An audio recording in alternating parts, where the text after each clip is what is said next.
You're listening to Stimulus Tech Talk, a conversation-based podcast created by Stimulus Technologies that covers a range of topics related to business and technology.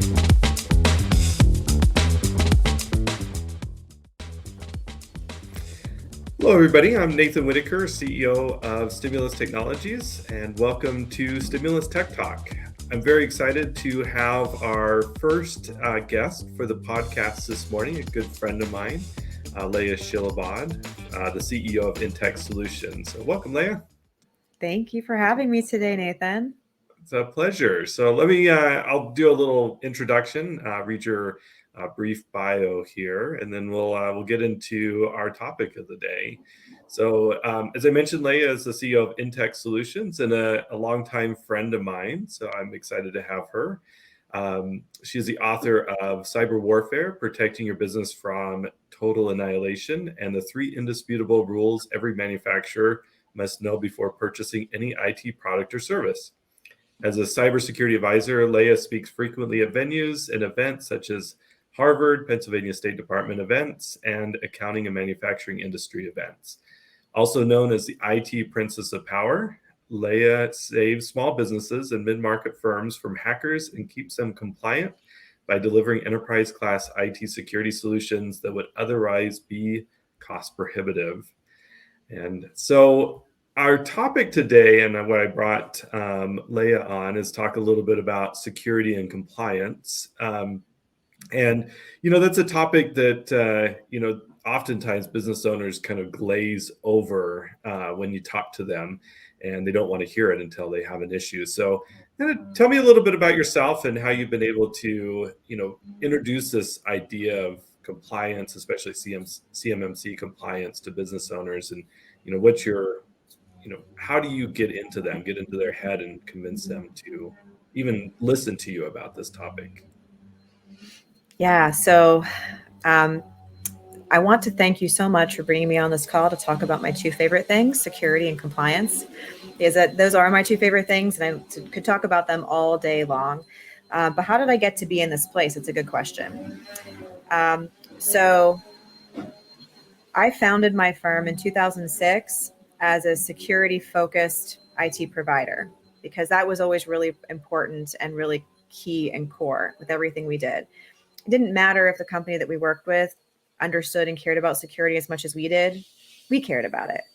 And then as time went on, that security piece was not as much of a nice to have. It's kind of like you need it. If you're going to be in business, you need to be able to have security front and center. Sometimes there was a concern with why am I spending money for this? Or am I spending money in the right place? And I could see this concern, and I was trying to communicate the value, but still was having difficulty kind of weaving it all together for the business owner.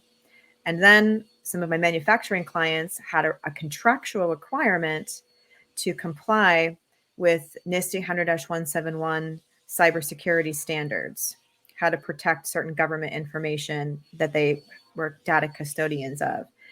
And then I was like, woo, this is great. Doesn't matter what they think, they have to do it now. And so we're going to go about doing this thing, and I can kind of jump over the conversation of why and just say we have to. And I'm sure you can imagine that still didn't go over very well, because nobody just want to have to do something. They want to understand the why and the benefit, not just okay, fine, I have to do this, because you're not going to get excited about something you just have to do. Then I studied for and got a certification to be a certified information security manager, my CISM certification.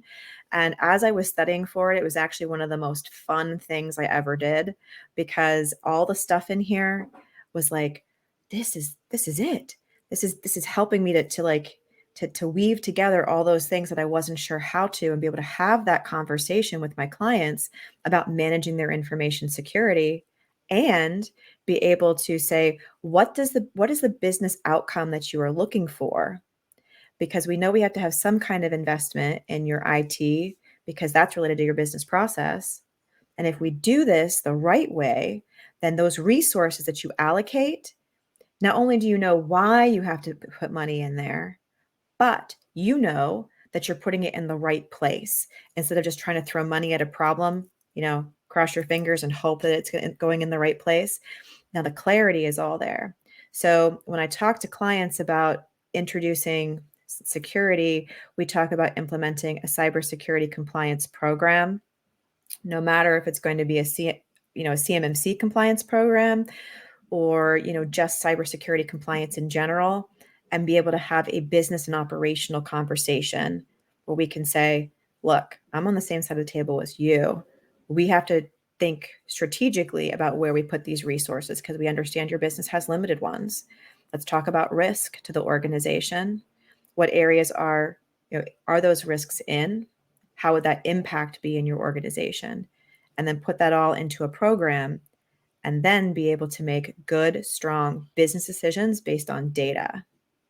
And then the outcomes of that program, we can actually report back. And it's not just like, oh, look, like there were no incidents this month, but actually like real strong metrics and information to say, we got this going. And then this is why our business is flowing so well. This is why operations are flowing well. And then feel like they're making right decisions about where they're spending their money. Yeah, it seems like, when I talk to companies about security and compliance, they think it's maybe like insurance or, something like you said at the beginning is something they have to do or are supposed to do, but they definitely don't get excited about it. They'd rather be spending the money elsewhere. So it seems like, you take a little bit different look at it as like, how can security and these compliance things help their business processes rather than just be something they're throwing money in a bucket and hopefully it protects them. Yeah, right. Because it's no way to do business. And what often happens, so like the people who are thinking strategically in the organization, unless you get larger, like into a mid-market firm, like I work with an organization out of the UK, they have 1,000 endpoints. So their CIO and their CISO, they are thinking differently about the allocation of resources because they're already in the C-suite. But oftentimes that if you have internal IT, or if you just have an MSP or MSSP that your IT provider, they're not having that C-level kind of conversation, or they're not sure how to bridge that gap. And so they're allocated this small pot of money, and maybe they don't even know the best way to allocate it. And they keep saying it's not enough, and it might not be enough. And it might be enough and just not allocated properly. But there's no defined strategic way of trying to assess that. So everybody's just frustrated and not feeling like you're getting good outcomes. And it's like, you know what? That's because we're not doing it the best way. There's a better way to do this. And you get massive value from implementing a disciplined strategic approach. Yeah, that's really interesting. I talk periodically about it that, we can't, in the IT industry, we make the mistake of just trying to scare people into buying Yeah. cybersecurity, and that's not a good tactic. I mean, I drive around on the road here in Vegas and they have these, billboards up, don't speed, don't drink and drive, but there's plenty of people still out there, going 10, 15 miles an hour the speed limit, or having a few drinks and still getting behind the car. So, we know as people, we're willing to take those risks. So your approach is really interesting about, talking about the advantages of implementing these inside their business rather than just scaring them into doing something. Right. So, and I think that the scaring thing is like, it's like what we think is the easiest thing to do, right? Where instead, like we do a lot of tabletop exercises with our clients where we take a scenario and we say, here's a relevant scenario of something, like, let's say this happened in your business, you walk in, the server that hosts QuickBooks Enterprise for your business is encrypted. And you know that because you're trying to access it. You look at the files, everything looks like all jumbled up. What do you do? And, I had I was talking to one person about that and they were like, oh, well, I would just email you. I'm like, no, that's not what you do. And let's talk about why. Okay. Because maybe if that system's compromised, your email system might be compromised. And also you have an emergency. What if I'm not looking at my email? Then you got to pick up the phone, you got to call, right? Or we have to make sure, like, do you have an incident response plan? If you do, you pull that out first and you do what it says. If you don't, why don't you have that? Because you need to figure out, like, if this happens, what do? You don't practice on a real live incident. You practice before that. And then as we talk through the scenario, they start asking questions like, well, how could this have happened? And then that's a great opportunity for me to say, well, right now you have, this zero trust software on your server. So technically, things should not be able to get encrypted. But let me tell you about ways that it could possibly happen. And then we can talk through that so they can also understand the risk. Because when you allow somebody else into your system, an outside organization, and you give them that responsibility, that's a big risk too. They're forgetting how big of a risk it is that they're working with any kind of third-party vendor on this and trusting them, right? And maybe MSPs, they don't want to talk about that. Yeah. Because if they say that, then like they're like, if I try to explain that I'm a risk for my client to work with, like, they're going to want to go away. Well, why would they want to do that? Because if you're helping them to see the risk, then they can start asking good questions and understand why it's important to work with you and not the devil they don't know, who's not going to have the same kind of practices in place. And now they understand, right? So you actually make them more sticky by helping them through this kind of conversation. And we uncover things like, well, insurance. Like, do you know, should we be calling your insurance company first before we touch anything? Well, I don't know. Well, you got to call them and find out. Well, what kind of coverage do you have for this particular situation? Well, I don't know. Like, At least more questions than answers, right? but that's good, right? Yeah. Because I'm not talking at them, I'm talking with them and getting their brain to think about, like, if this real scenario happened, you would have to know what to do. And you can't just, like, it's not going to be call me and I take care of everything, because it can't be that way. When you have a massive incident, you as the business owner have to be responsible for orchestrating what happens and being involved there. And so, and that, of course, like, tabletops are part of our compliance process. Yeah, it's an interesting point you make, because I think a lot of business owners, especially small businesses, want to just like hand a piece of paper to somebody and say, I was told to get PCI compliance or CMMC. Can you sign this and tell me I'm compliant? Oh, And they yeah. don't realize that as a business owner, they're certifying their company as being compliant. And really it's on, they have to bring the team in to help, but it's on them to ensure that their company is compliant, because the regulators will come after them and not anybody else in the end. Yes. And you never want to be in a situation where you abdicate a responsibility that should be yours and then be like, well, I thought you were supposed to be handling this for me. Like, nobody ever wants to be in that situation. I never want to be in that situation as a business owner. And I know the people that I work with never want to be in there either, but maybe they don't see that that's what they're doing. And you have to be able to have a way of re-engaging them so they understand that what is their piece and their engagement that's required in order for this to be successful. Yeah, perfect. So kind of going back, tabletop exercises, I'm pretty sure is part of the compliance and requirements of the framework. But can you tell me a little bit more about CMMC? Who does it apply to? And, what does a company need to do to go through that process? Yeah. So before there was a CMMC, there were contractual requirements that any organization that has a federal contract or is in the Department of Defense's supply chain has in order to protect information. The two kinds of information they're required to protect is federal contract information and controlled and classified information. The government has those two classifications, and that's across all departments: controlled and classified information and federal contract information. So there's actually, in the Federal Acquisition Register, the FAR, there is a clause for basic safeguarding requirements. There are 15 requirements. If you have a federal contract, it does not matter if it's DOD or anywhere. If you have a federal contract, there's those 15 basic safeguards that you are required to have. And when you sign your contract, you are attesting that you're doing that.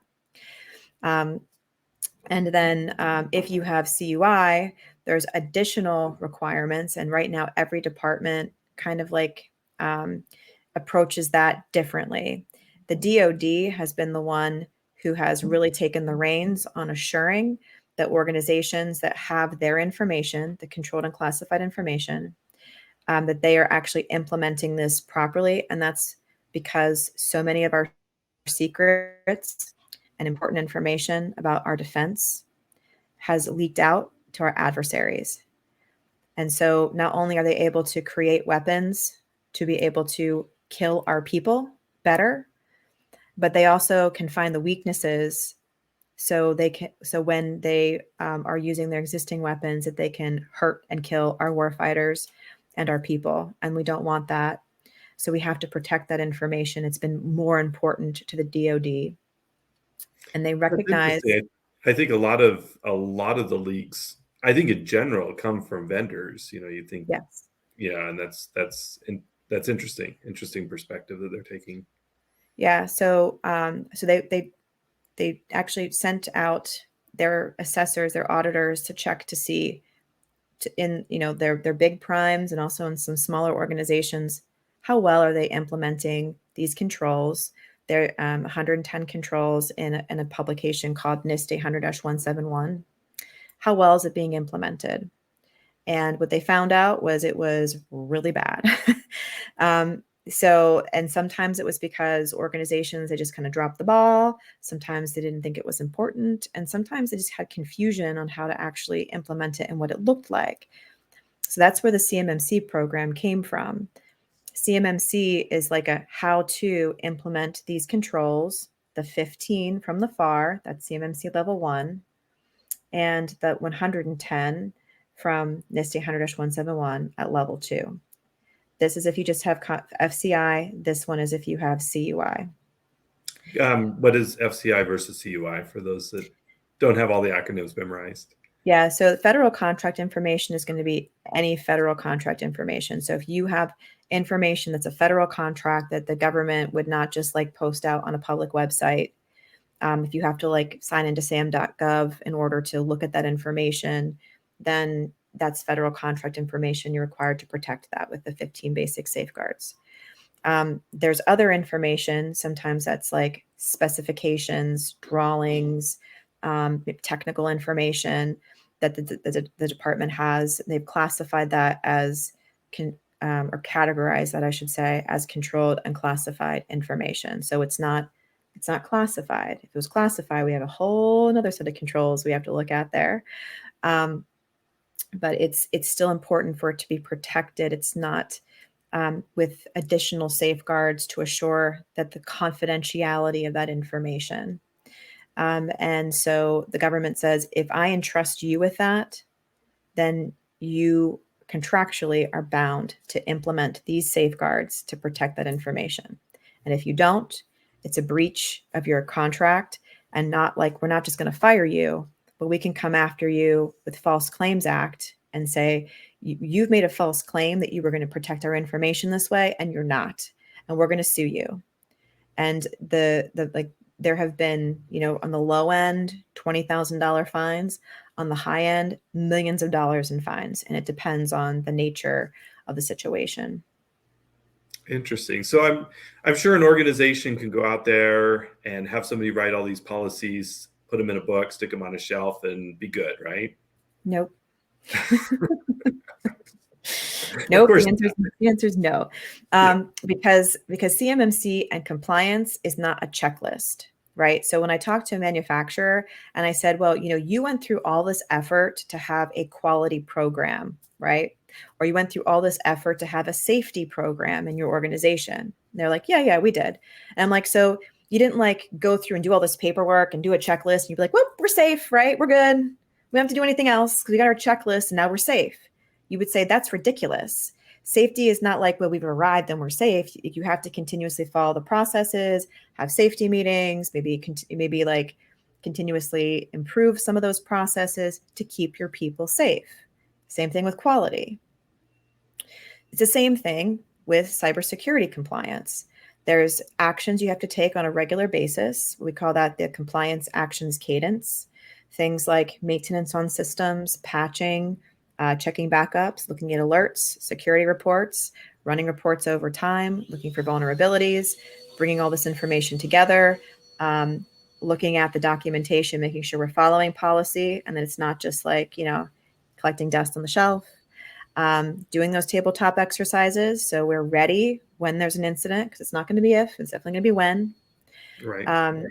And collecting all the evidence that we're actually doing the things that we attested to in that contract, that we are actually doing those things, because a lot of people are going to have to present themselves for official assessments and become certified.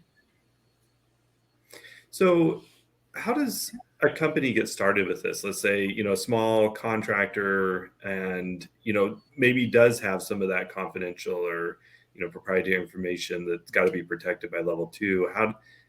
What does a company need to do if they haven't started on this at all? Well, the first thing we need to get really clear on is, what is this information that I need to protect, right? Because if you work with, here's a good tip.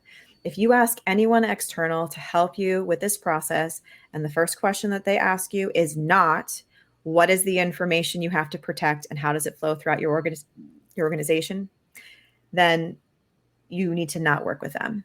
Because if you don't, you have to start there. All right. Once you've determined what that information is, and maybe you say, I don't know, you have to figure out by some mechanism, some way, whether it's like everything that comes from ABC company, we're going to treat it like it's CUI. I don't care what it is you do, but you have to put some kind of like circle around what is it the thing we have to protect, because the rest of your program is going to have to follow that information, and it's going to help us understand how we're going to apply the changes, the security controls, and all those things in your organization. If we don't start there, we can't implement the program. After that, the next thing to do is to do a gap assessment, because now you know how the information is flowing, who has access to it now, and how you're going to need to control it to align with that requirement. And so you say, okay, here's where we are, and here's where we have to be. What are all the things that we have to change? And the list of all those things that are like, well, we're currently not doing this, currently not doing this, currently not doing this. And all those not doing thises go on a POAM, a plan of action and milestones. And then you look at this list, and oftentimes it's like hundreds of things that have to be changed. And you say, okay, so in all this list, let's see projects, okay? Like maybe I see we're going to have to upgrade our ERP or MRP because it's sitting on servers that are too old.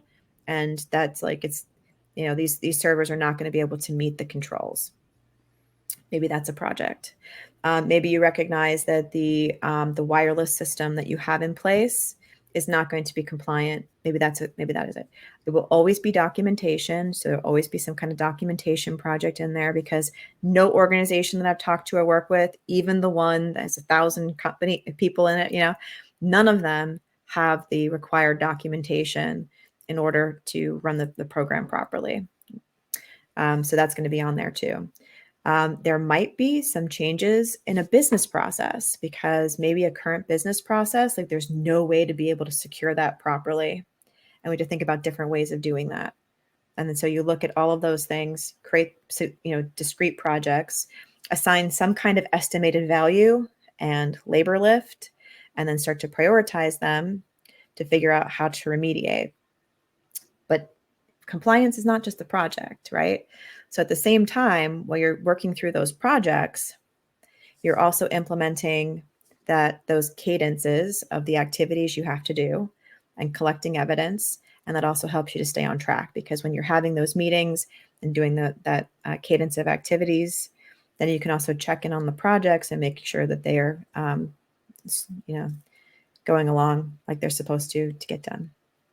Yeah, it seems like, it really does change the business. It isn't something, like I said, you can't just put a binder on a shelf and call it good. It's really changing the core of the business and the way that things are done to protect that. So how does, for a business that doesn't require, isn't a federal contractor, doesn't require things, is there anything that you've learned from this framework that any business should implement?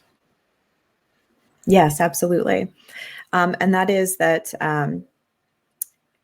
I realized that CMMC is not, this whole new world. It's implementing and maintaining a cybersecurity compliance program. And if you can implement and maintain a cybersecurity compliance program, you can implement and maintain any cybersecurity compliance program. The backbone of that is a set of controls. In other words, standards and controls that you want to align with. And then actions cadence to make sure that those things are all happening.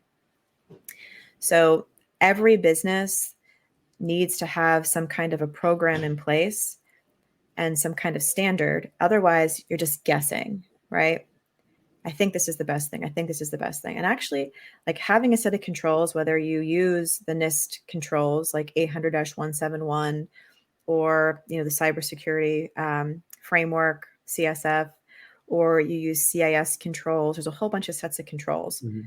No matter which one you use, they all crosswalk. So like there's similarities between all of them. Why? Because there are just best practices that we all say, these are things that you should definitely do.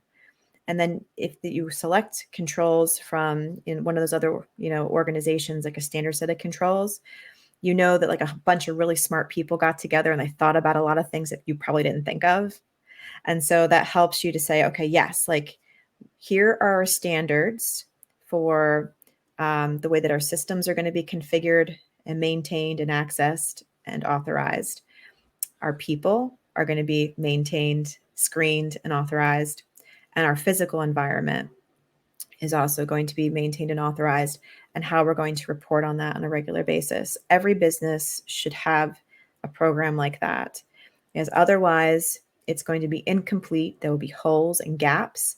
It will be spastic in nature, and it will be, in the end, more expensive to the business. Because it's going to be fits and starts, it's not going to be consistent. And so, well, excellent. I mean, you gave us a ton of information here, kind of an overview. I'm sure there's a lot more to go over. So if somebody wanted to get in touch with you, what's the best way to find out more about how to implement this inside their business? Okay, so if you love cybersecurity compliance programs, or you'd like to learn how to implement a cybersecurity compliance program for your company, please call me.